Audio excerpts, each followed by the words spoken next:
Hello everybody and welcome back to another video. Today I thought that I would share some materials that I've been really loving lately. I picked out the colored pencils that I found myself really gravitating towards, and I also have a few other bits that I wanted to show you, and I'm going to swatch out the colors and explain why I like each one and what draws me to each color. So I'm gonna grab a sketchbook and swatch this out. So this is a Pith sketchbook that is very dirty now. So I thought I would start off with colored pencils, and I'll just go through. But the first color that I've been using a lot is Golden Bismuth Yellow, and this is a Caran Luminance color.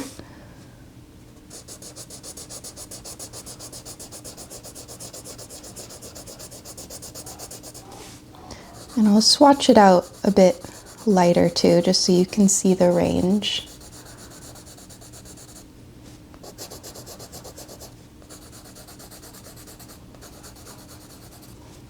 I found that this is just a really nice color for using kind of at the end of your, especially with drawing trees and things like that. I've just really liked adding it as kind of like a highlight color when the sun hits things. It just feels like a really nice yellow, and kind of, it's not super warm. It definitely leans warmer, but it's not too warm. So that's been my go-to yellow as of late.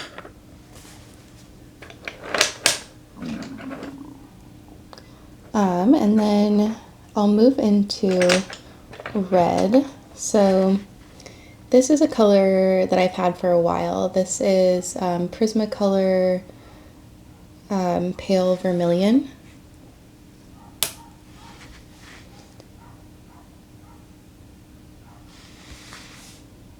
It's a very kind of light, like orangey red, but it almost leans more towards orange. But you can almost kind of use it as like a pink color too. I just feel like it really complements, a lot of different things. It's not too red. It's probably, maybe there's like white added in there or something.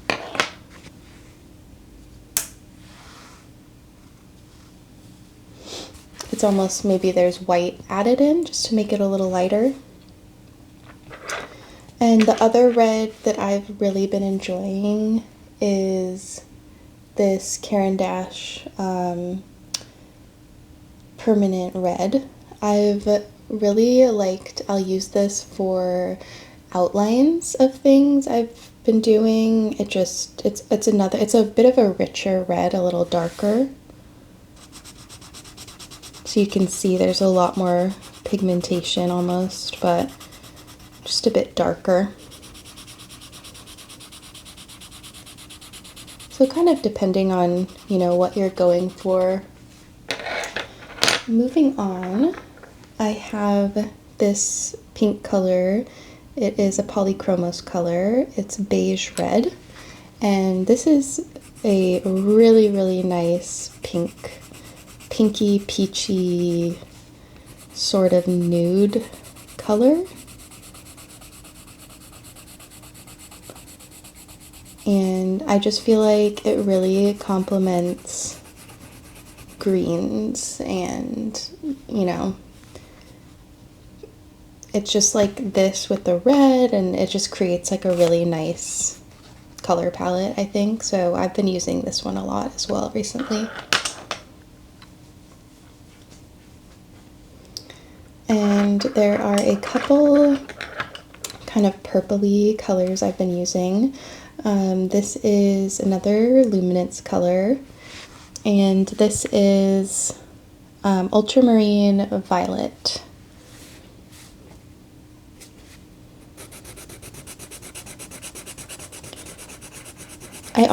I've kind of forgot about this color for a while, and then I think I saw somebody I was watching a video, I don't know if it was Melanie Chadwick, I think, on YouTube.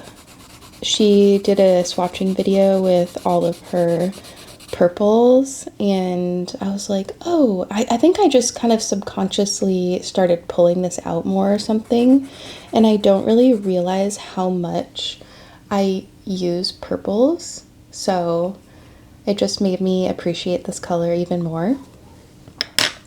And then kind of in that same vein, the other kind of purpley color is Holbein, and this is Smalt Blue.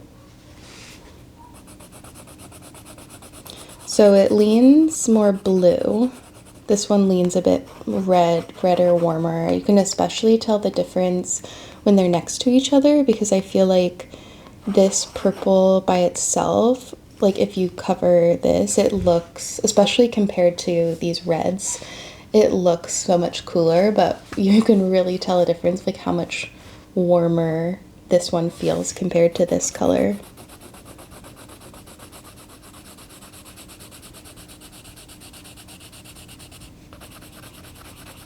But I found that this color is really nice for shadows, and you can use it in water in kind of a darker tone. It just really is like such a well-rounded color, and I feel like the Holbein colored pencils are so creamy. I will say they're a bit harder to work on top of if you do layer these. I feel like the Polychromos or Caran d'Ache are a bit easier. I think that the Holbein colored pencils are much waxier, so that's the only thing with these. But because of that, they are very opaque. Like they almost kind of border moving into Neocolor territory, but not as strong, and like, you can still work slightly on top of these, but just keep that in mind. And speaking of more Holbein colors, another kind of purpley bluey color is Lavender. Another great color for water. I'm sorry, my camera is probably, my camera is probably shaking right now. I can kind of see it. I'm trying to keep it still.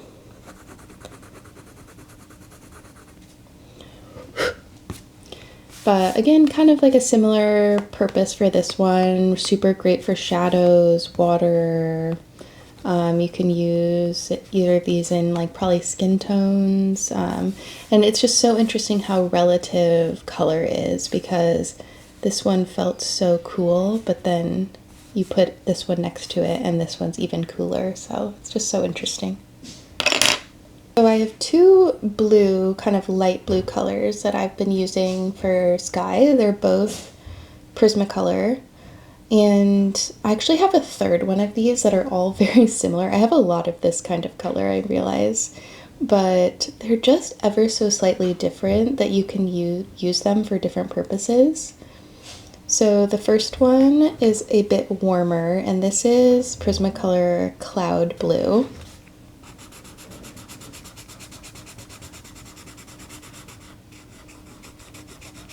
It's just very, very soft.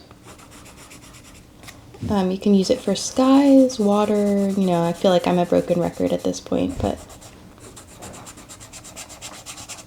And then, and I'm going to put this one just underneath it so you can tell the difference, but this is Sky Blue Light. Also, there's Phoebe the dog in the background, so if you hear her grunting and sniffling, that's what that is. But Sky Blue Light, and this is just a cooler version of that, kind of really light. It has that same softness. I probably reach for this one slightly more than the cloud blue. It just feels a little more versatile than this one, but they're both just really gorgeous colors. And then I have another Holbein color, and this is ice green. This is a really bright color, but it's really nice for highlights, just adding more punch to different colors. And this is obviously much more green leaning than the others.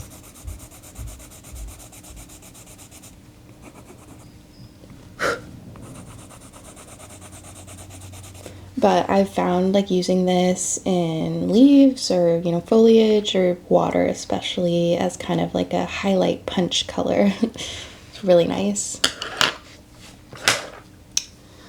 And then I've got a couple blues, and they're both warmer blues. These are my two kind of darker colors I've been using a lot, clearly. So the first one is a Prismacolor, and this is just their ultramarine. And I've had this color for a while, but I just feel like I've had just like a revived love of this. Like when I first got it, I, you know, really liked it, but it doesn't really fully feel like ultramarine to me. I don't really think of it fully, or you know what, it's more of like a French ultramarine, I guess you could think of it as, but it feels a bit more purpley to me. And so this Luminance Caran d'Ache color is very similar. This is Bleu de Nîmes, and you can see it's very similar, but just kind of a darker version of it. So it's slightly more muted, and again, you can really tell like the difference when they're next to each other. This one just feels so much more blue when this one's next to it. So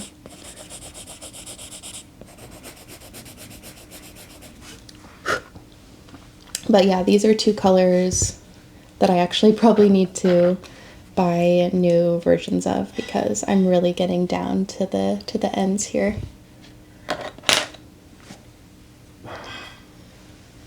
Moving on, I'll see.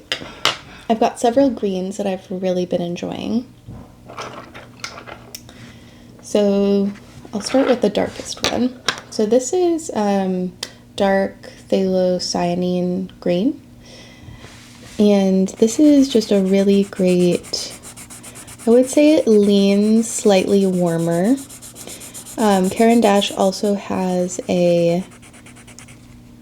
it's a dark sap green, I believe.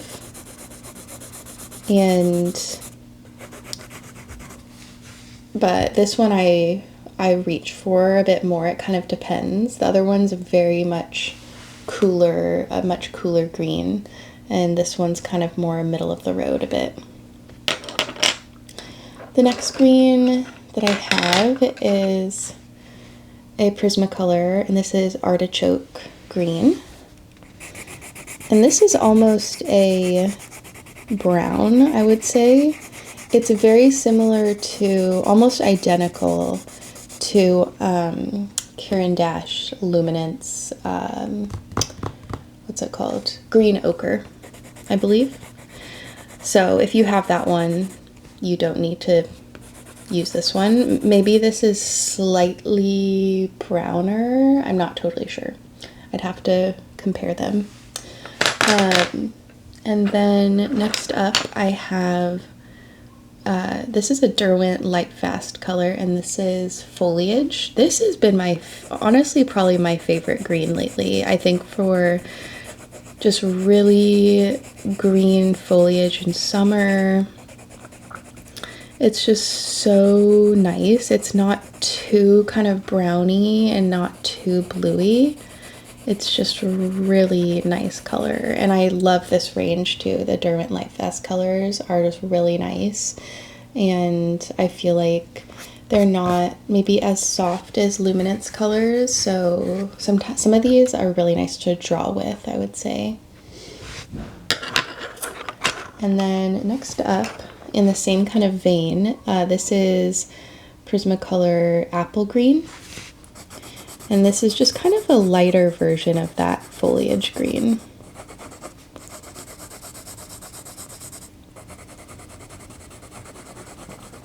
It's just really great for summer, and it's very fresh, very light. And then the lightest green of the bunch is, which honestly, I was surprised when I bought this, and I didn't think that I would use it. I didn't use it for almost the first year of me having this color, but for whatever reason, I just noticed myself reaching for it more and more.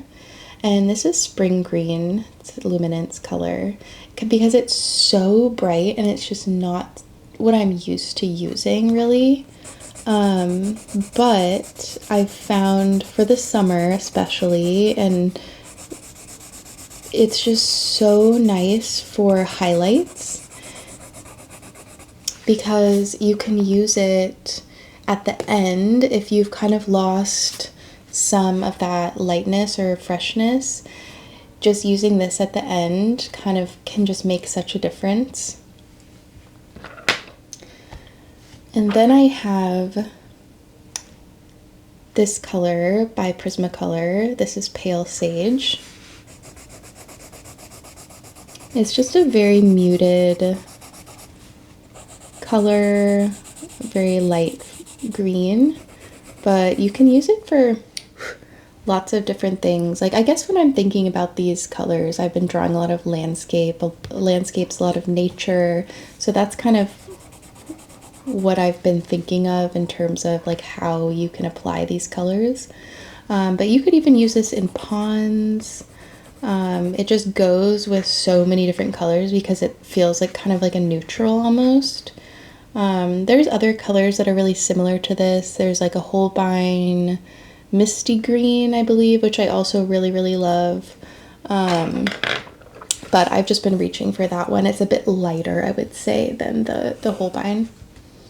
And then the last green that I have, which I haven't been using as much, but I just really love this kind of green. And this is, I've picked a lot of Prismacolor colors, I'm realizing, but this is True Green by Prismacolor. And I think it kind of reminds me of like a cobalt green, and I just love that kind of color. It's much, much cooler than these ones, but I think that's what's so nice about it, because you can also use it in like ponds or water, trees. It just feels very, I don't know, it's just something about this kind of shade of color feels like nostalgic to me, and I think I've mentioned it before, that cobalt green color. I'm not totally sure why, if it's in like older paintings, maybe because of that cobalt, but yeah. So this one I haven't used as much, but I've really loved it.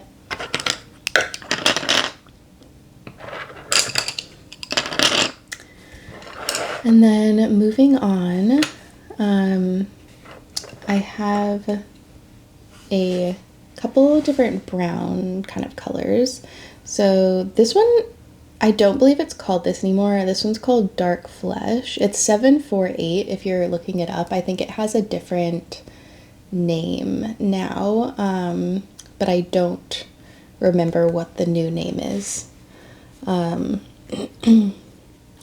But it feels a little scratchy, but I kind of like that because it makes really interesting textures. It's like it's not as smooth as you can even, I don't know if you can tell like how it's kind of crumbly a little, but I think because it doesn't have as much white pigment in it is why maybe it's like this. I'm not totally sure. There's a couple browns in the luminance range that kind of do that, but this one I just really love. The other brown that I reach for a lot is Raw Umber. This is Polychromos color, and this is much lighter. I mean, to be honest, like it's pretty similar. You can tell like how brown this artichoke color is. but this one is just a bit warmer, or not even warmer, it's just more brown. There's less green in it, but I feel like both of these kind of remind me of like a green umber.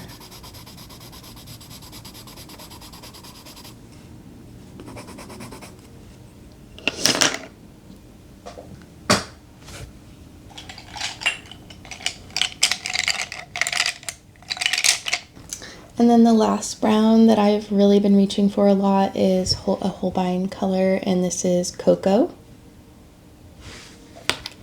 And this is the warmest one out of them, I think. But I think I've just been really liking this for tree branches, because it just feels like very warm and a nice contrast, and it kind of pops, maybe because there's a bit more red in it. So when you juxtapose it with some greens, or even blues, because it kind of leans more like red, orangey than these ones, it just pops so much more. So that's it for the browns. And then finally I have a couple colors that are more grays, or more highlighty kind of colors. So this one is, I'll do this one first. This is Fossil Gray by Derwent Lightfast. This might be my favorite gray. It leans very purpley, really. It's like a very warm gray. But it's just very, like, it's great for shadows. It's just kind of like, it's not a cool gray, but I like the warmth and like the almost reddy kind of colors in this.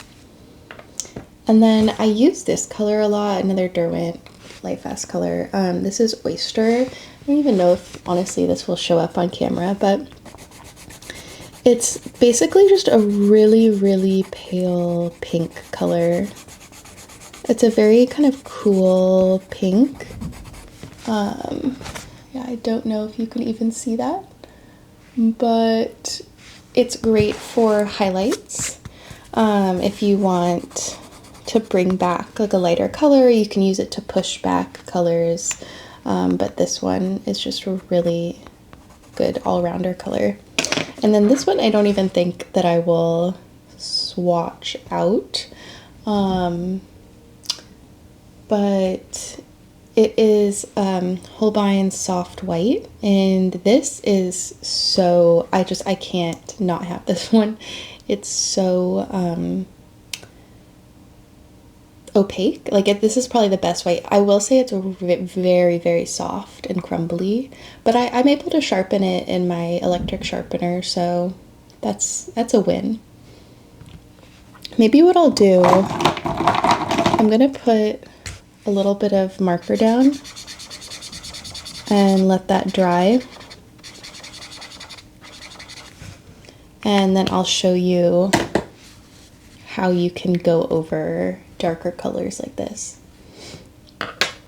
I have a couple, while that dries, I've got a couple, there's Neocolors in particular, and this Stablo Woody that I've been using a lot, and these two are like really similar, so I don't know how to sharpen this. I would imagine you can sharpen it with a knife or something. I know that they sell a specific sharpener for these, but I don't necessarily want to buy that. But this is the, I don't know what color this is. It says 880355, but these are water soluble, I believe. I love the texture of these. They feel like maybe they glide more than Neocolors. They're also a little bit less flat than Neocolors in a way, of just how they lay down. Let's see if I can wet it so you can see.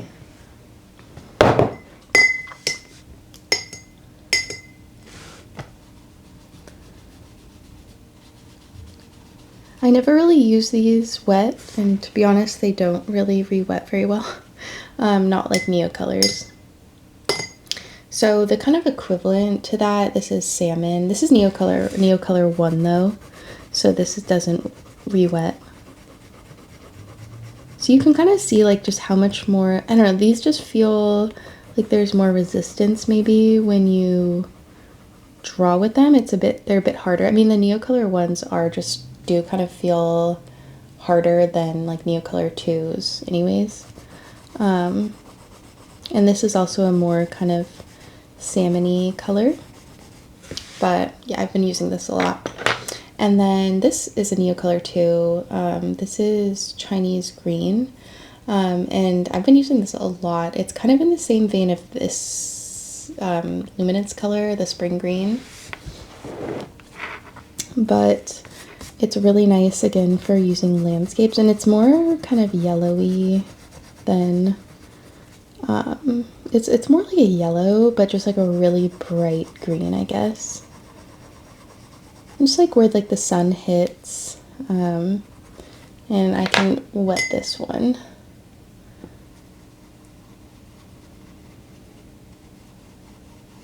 So yeah, you can just see how it kind of, you can add water to it and create washes if you'd like, or it creates kind of interesting textures.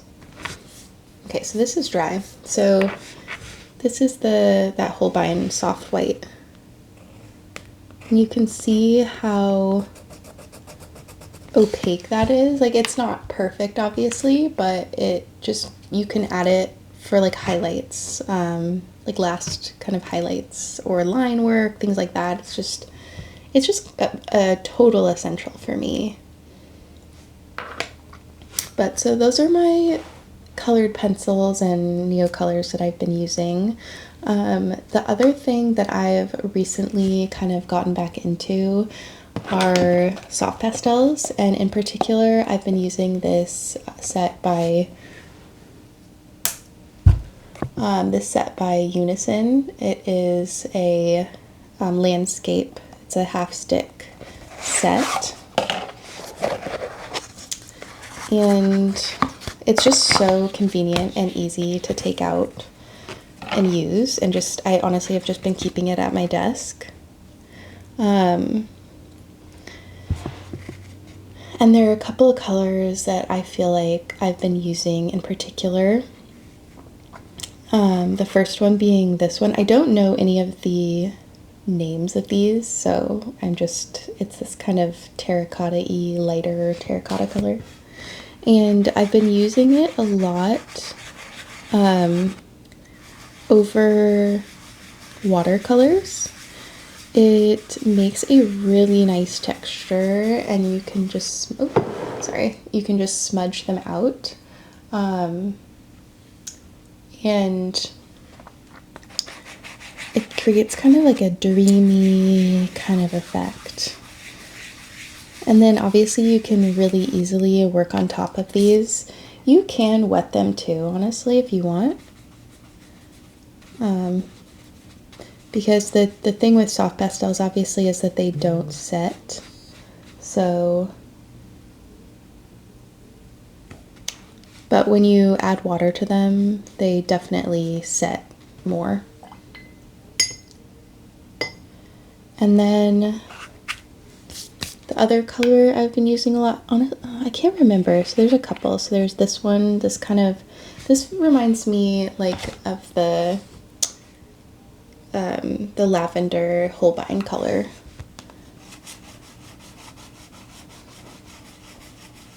They're just so rich and pigmented. I will say, I feel like again, I just don't love to be, I thought that I like to be kind of messy. I think that there's a difference between being spontaneous in your work and being kind of messy, because there's nothing wrong with being messy. I think there's people who create like really amazing work that's just kind of, they have a messier process, but I just don't like, I don't mind it, but I don't love having mess. Like, I don't love having to worry about the pigments. I have a cat, you know, so that's why I just haven't been using these as much. So usually, you know, I'm not going to use the soft pastels in the sense that I am going to do a full piece with soft pastel. It's kind of just like little bits to add texture or interest. And so there's certain colors that I've been using. And then this one has surprised me. I was using this the other day. This is the darkest color. I think it's just a really dark green. But, oh, a little bit of the lavender color got on there, but it's a really nice dark green, and using it in like shadows or to kind of like add like a value punch. So yeah, I've been using these ones and I've just been really enjoying them. I think I'm just gonna kind of keep these at my desk, and then whenever I want to use them, I'll pull them. It's like it'll be very easy and accessible. I don't have to go into my closet to rummage around and, you know, choose the colors. These are already selected for me.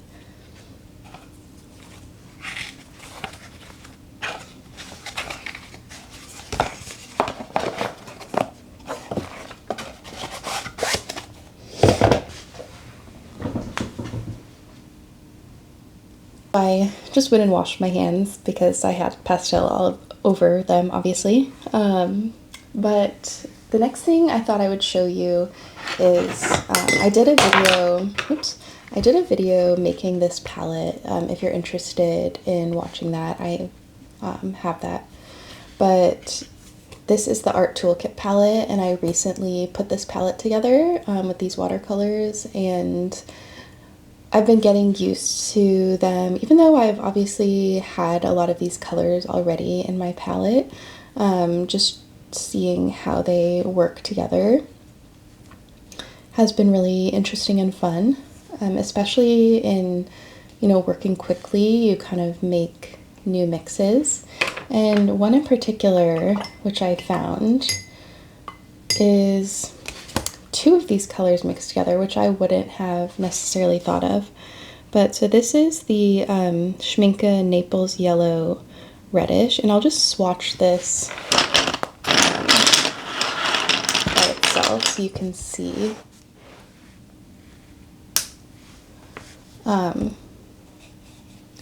what it looks like. Trying to get the glare, there we go. So it's a very, you know, kind of like this color, the beige red, but maybe slightly oranger. And then this is Holbein Lavender watercolor.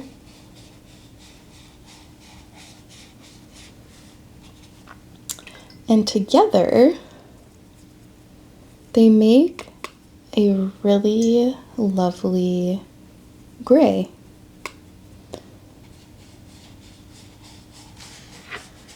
It's just kind of a basic gray, but you can lean it more cool. You can add more of the Naples yellow reddish to it to make it more gray, or add more lavender to cool it down.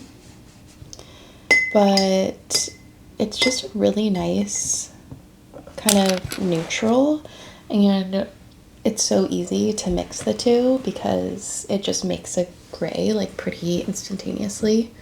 But so that's been a mix that I've been really loving. And then another one is, and I've shown this in another video, but is this is Daniel Smith French Ultramarine and Daniel Smith Lunar Earth.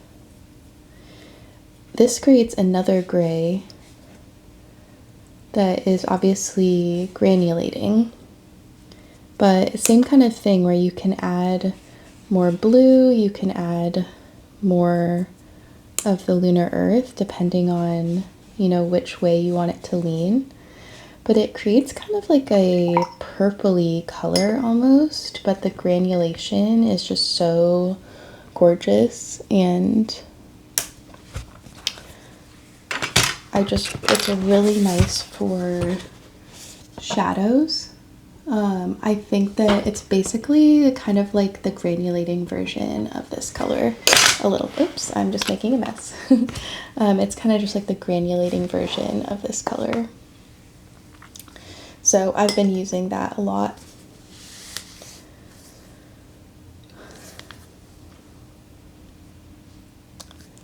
But I hope you enjoyed this video. It was fun to kind of narrow down and pick out the supplies and just kind of take stock of what it is that I've been using, because you kind of sometimes it's easy to just get wrapped up in things and then you don't kind of pay attention. So it was fun to just kind of sit down and, you know, contemplate what it is I've been using and what have I been drawn to. And so, you know, I obviously have been using a lot of watercolors, but very much have been using mixed media lately. And because I did the palette video, I just figured I would share more of my colored pencils that I've been using in these soft pastels. One thing I would say, the main thing that I'm missing from this palette is kind of, you know, a couple weeks later as an update, oops, is lemon yellow. And this pure yellow color from Schminke is very nice and I love it, but it's just lacking that kind of luminance in a way that lemon yellow has. It has just that brightness that you just can't really get with this. And so I was kind of contemplating playing around, like, do I take color out? Do I add a different one in? I have not really used Potter's Pink at all, so that's a consideration that maybe would be the first to get cut. But because I would put it in these half pans, but to be honest, I don't like this tiny size of it's just a little bit harder to get your brush in. So we'll see. But I'm also kind of was like, do I want white or not? But I have been using this, so. But yeah, that's kind of what I've been, you know, thinking about. Do I take out one of these blues? I don't know. We'll see. I can mess around with it and see what I like. But anyways, I hope you enjoyed this video. I hope that this was helpful to you in creating your own palette, because, you know, colors don't just have to be, you know, making a palette can involve lots of different materials. It doesn't just have to be paint. So it kind of gives you a different perspective on color and what you're drawn to and the, you know, subject matter that you are focusing on. But I will see you in the next video. Bye.